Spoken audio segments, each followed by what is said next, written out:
Hello and welcome to the Seahawkers podcast. I am your host, Clinton Bonner, filling in for the one, the only, the great Brandon Schultz, who is enjoying a deserved vacation somewhere in the greater Seattle area. Quick reminder to subscribe to the podcast anywhere you've got ears. And folks, we are doing a lot more live videos this season. So head on out to our YouTube channel at youtube.com/Seahawkers podcast and be sure to subscribe, hit the bell, do the whole thing already so you could join in on the real-time fun this season. Let's get right to the action. Looking ahead to the first Seahawks game in over 7 months, let's hear from center Austin Blythe about his view of the rookie tackles. They're coming along nicely. Guys with a lot of athletic ability. It's why they were high draft picks. It's why they've been taking reps with the ones. They're just, quick feet, good hands, good football minds. They're picking up the offense nicely. Just excited to see how they progress throughout the year. Blythe also shared his thoughts on our QB competition. Yeah, this is professional football. Everybody's a good quarterback in this league. Anybody who's on a roster playing quarterback is a good quarterback. So really for me, it's just worrying about what I can control.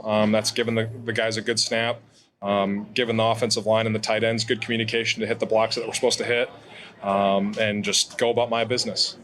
Speaking of hose season and the QB competition, here's Pete Carroll's latest update on that situation. Well, we knew Gino. We knew his stuff, and we've seen a lot of him over the years. So there's been few surprises there. He's been really consistent and rock solid. I'm surprised at some stuff that Drew does. His movement, his natural ability, his ability to move with his, and throw the ball with his feet in awkward positions at times to get the ball out. His quickness of release. I saw that stuff, but I until I saw it in person, I didn't know. He's really talented. He's got a lot of skills, man, and the game is easy for him in that sense. Physically, he can make all the throws. He can do the movements. He can run with the football. We've seen him run a lot out here and take off and go, and so it's just been kind of the whole package. It's been a surprise to see that he's this well equipped. Now it's just down to the competition of it now. And yes, Pete likes to run down kickoffs at age 70, and Carroll also threw his hat into the ring at practice this week, playing as a scout team QB. I wasn't on my best game today now. I threw a lot of balls to the defense. I was nice to him, but it's more than just the arm. I got to get back in. I got to get back to going. Another competition cooking at camp this year is going on at the returner position. Mostly the young guys who are, our guys. We have a really nice veteran core, of guys with the kickers and the snappers and and the punter. Those guys are all rock solid. So that's not in question right now. It's giving the opportunity to the young guys to see who can help us.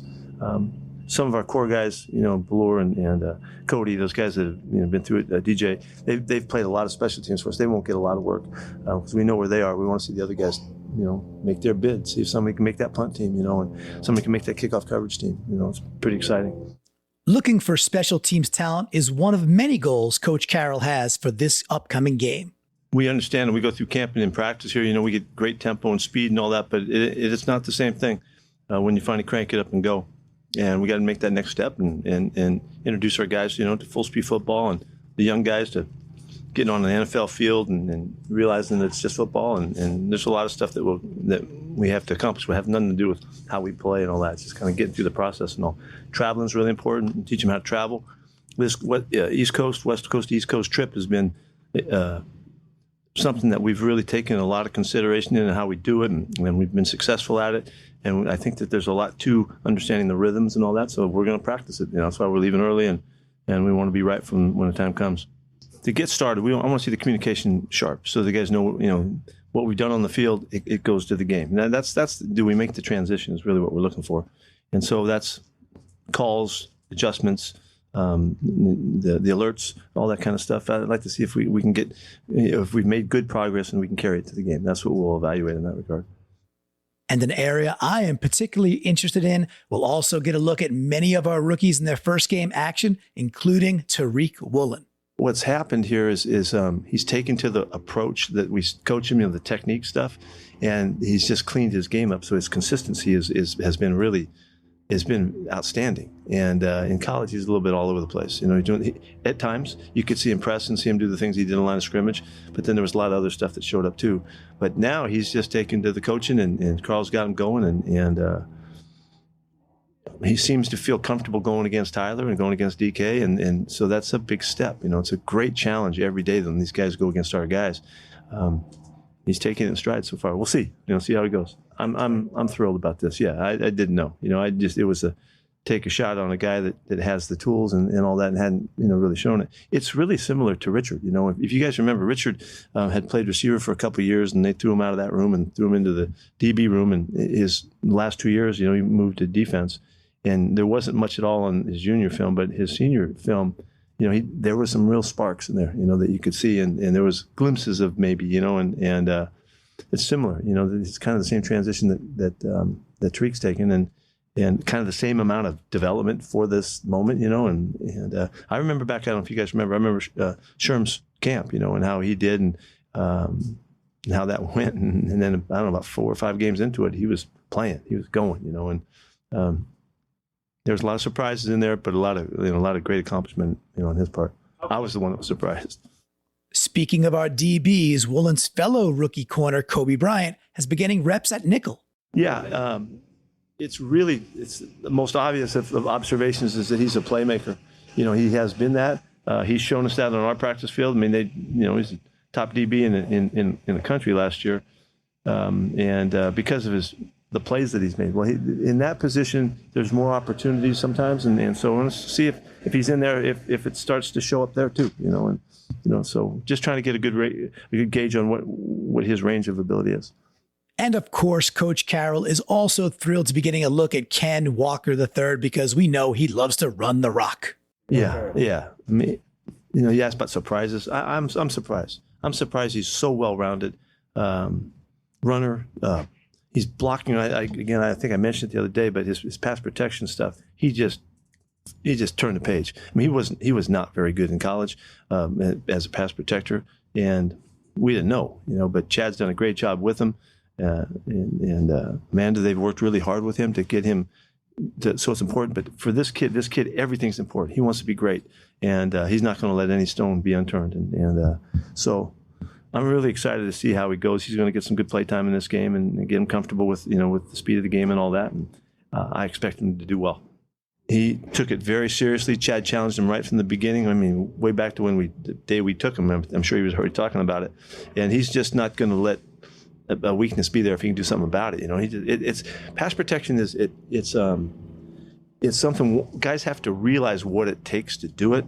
They totally have the ability, and it's not like a guy can't pass protect. Everybody can, because it's just about effort and technique and all that.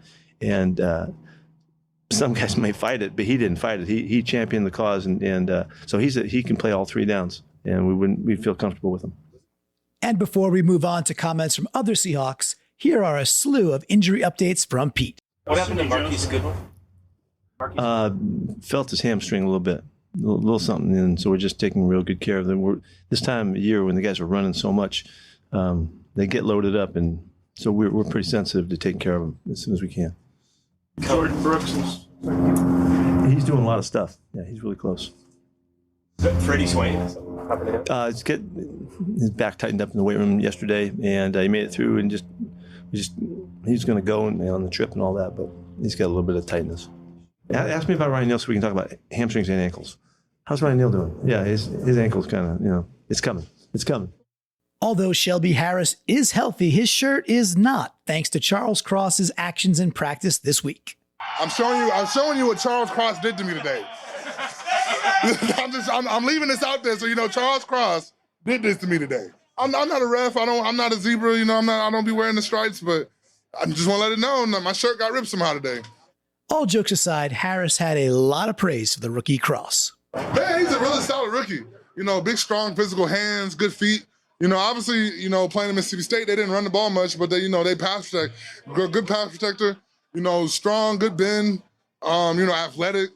You know, really everything. He has all the physical traits you want in an offensive tackle.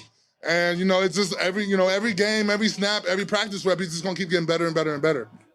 And speaking of praise, Harris is also very high on defensive end Darrell Taylor. Man, he can fly, man. I'm talking about like he has the burst and the bend of an elite edge rusher. And it's just, putting it all together for a full season. The difference with an elite edge rusher is this consistency. Doing it week after week after week, even when the other team knows you're going to do it. You know what I mean? Like playing with Vaughn, playing with Chubb, playing with Shane Ray, playing with all these different players who do have that burst. It was really just all about just doing it weekly and even in practice, going out there and being able to do it over and over and over and over again.